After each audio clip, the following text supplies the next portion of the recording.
Be honest, what's a sentence that absolutely killed you inside, but you pretended like it didn't? I wish you were as happy as you used to be. To be honest with you, I think I have distorted that line from saying it over and over and over in my head for years, to the point where I don't even know if that's the way that the words left their mouth, because I just overthought about it. So yeah, that sentence hurt me in that time, but it didn't break me.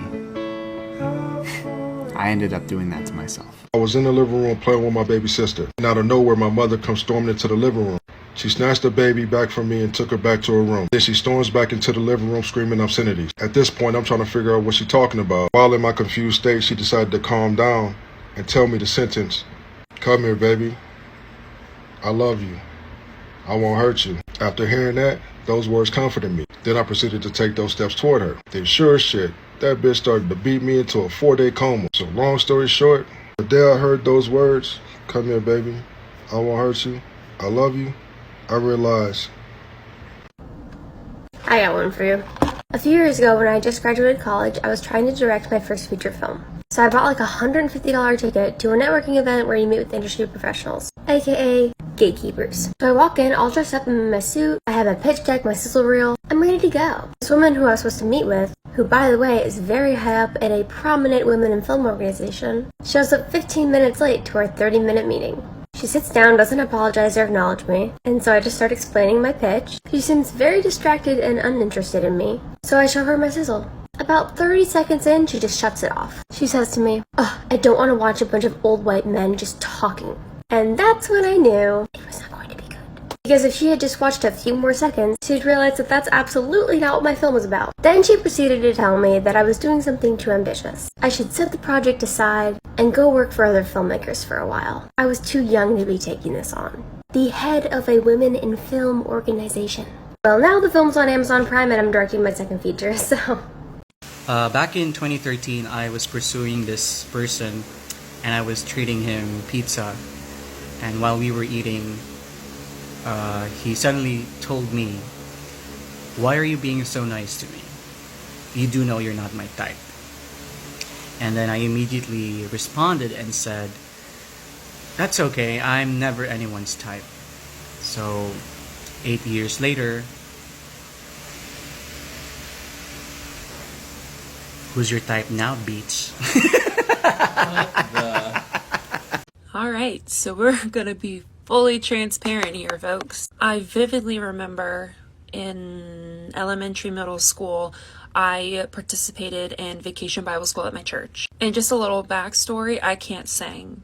I still do, but I can't. Not like terrible, but I'm not good either. But that's besides the point. So the music director asked me to do a solo with the end like musical performance, and I agreed to do it. And I think Ryan had a solo too, and that's important because like in the past, in previous videos from a couple months ago, I've always talked about how when I was a kid, sometimes I kind of felt like second best. You know what I mean? Like I wasn't as important. So after the performance was over, everybody came up to me and my family and was just constantly saying how awesome Ryan did. And now I understand why, but when I was a kid, it crushed me. And I still remember to this day. I've talked about this on my account a couple times in a very joking way, but it has never been funny. But I remember my sophomore year of high school, I was waiting for the bus after school. I was by myself, minding my business, and there was a group of girls a little bit away talking about guys they liked at our school. They're like, "Oh my God, he's light-skinned, he's so cute, yada, yada, yada." Mind you, I wasn't participating in their conversation whatsoever. I didn't interrupt them, but then they decided to pull me into their conversation and proceed to tell me for a good 15 minutes until the bus came how unattractive I was because I was dark-skinned. Laughing in my face, me being the butt of every joke for a good 15 minutes, I kid you not, because at that point, the budget for our school's buses got cut, so we had to wait in 2 separate groups to be taken to our neighborhood. So I was a part of the second group, so we had to wait even longer for the bus to pick us up and take us home. Needless to say, my confidence was shattered from that moment on. So to this day, if it doesn't work out between me and somebody, in the back of my mind, I assume one of the reasons why it didn't work out is because I'm dark-skinned. Some of the girls were also dark-skinned, so... At the time, I was with some good friends, and we were talking about relationships, and a bunch of us were single, and they came to me, and I was like, yeah, I just believe in caring about people without reservations, because, you know, you're only in control of what you can do. You can't control how somebody else feels. And he looks at me and he goes, "You're going to end up alone, 100%.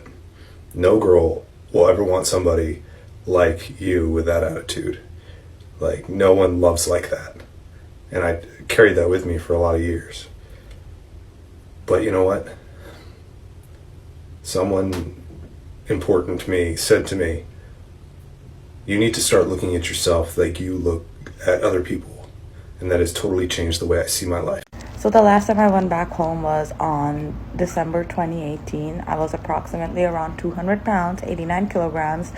And, I was about to leave. I had to catch a flight. I was wearing a crop top, and I was like feeling a little cute, talking to my sister-in-law.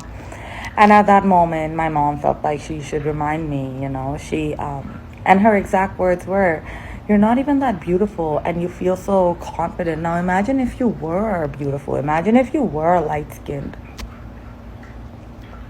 It's 2021. I am 116 pounds, which is approximately around 53 kilograms, and I haven't been home in 3 years, almost. It was 2019, and somebody from here had reached out to me and asked for help for a very dangerous situation that they were in. And so I was trying my best to help them. And one of my parents looked over and just saw that I was on my phone. And instead of asking what I was doing or anything about what was going on, their immediate response was to say, none of that matters. Those people, they're not real. They don't matter. TikTok, it doesn't matter. They don't care about you. And I guess it hurt a lot because TikTok is the first time I've ever felt heard. And I know it's just a social media app, but it's the first time I've ever had people want to listen to me because my parents never did. Mine was while I was in basic training, and my mother wrote me every single day. I also told my mom that she couldn't come because my dad was coming to my graduation.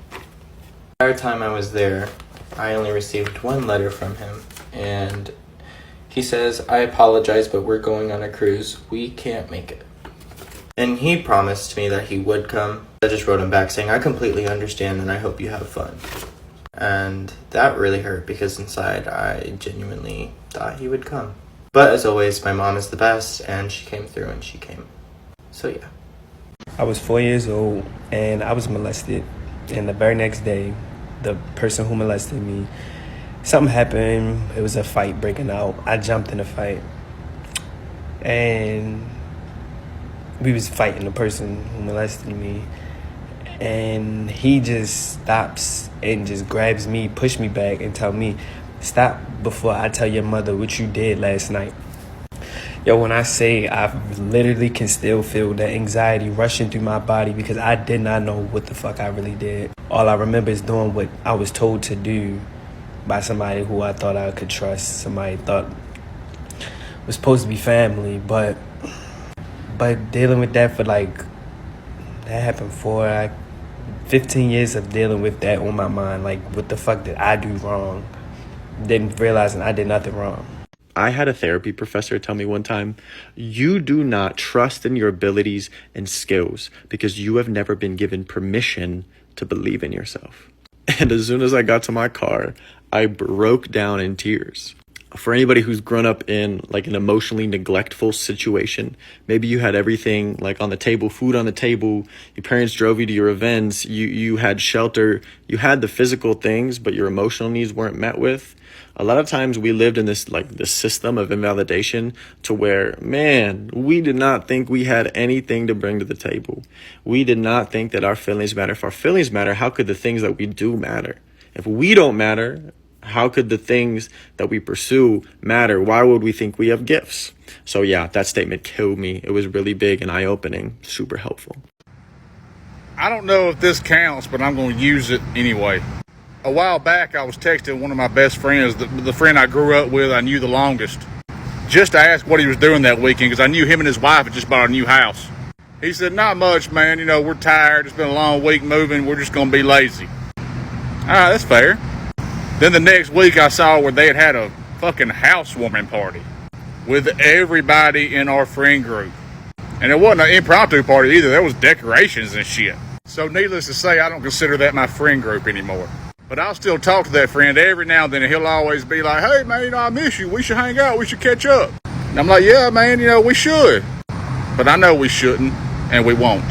When I was 9 years old, I walked into a bookstore and my mom was checking out and I was just kind of walking around and some old lady said to my face that I am the ugliest kid she has ever seen and that my head looks horrible. I was 9 years old. I haven't told anyone this besides my mom, but it has literally traumatized me and she's probably dead now, so fuck you. But when I finally went back to my mom, she was in line behind my mom and she was like with her friend or something and like pointed to me and said, "That's the kid." What kind of sad asshole picks on a little girl? Is that my granddaughter? I came out to my family after I had been out and on hormones for a long time. And I came out to them because my grandmother was in the hospital and I wanted to visit her because we were afraid that she was dying. She wasn't. And when I walked into her room to visit her, the first thing that she said to me was, "Is that my granddaughter?" I'd had mixed reactions from the rest of my family, but this killed me for a few reasons. One, it was so lovely and so wonderful and exactly what I wanted to hear. And two, it meant that other people who struggled with this just didn't love me as much as she did. If she, in the state that she was in, could get it right, what did that say about them? And so I have no more patience for people who don't get me right. None at all. Because my Nana does. And I love her very much for it. So one time I was in gym class and I was talking to these girls and then I was laughing because I said something funny or something like that. And then one of the girls goes, "You'd be really attractive if you had straight teeth."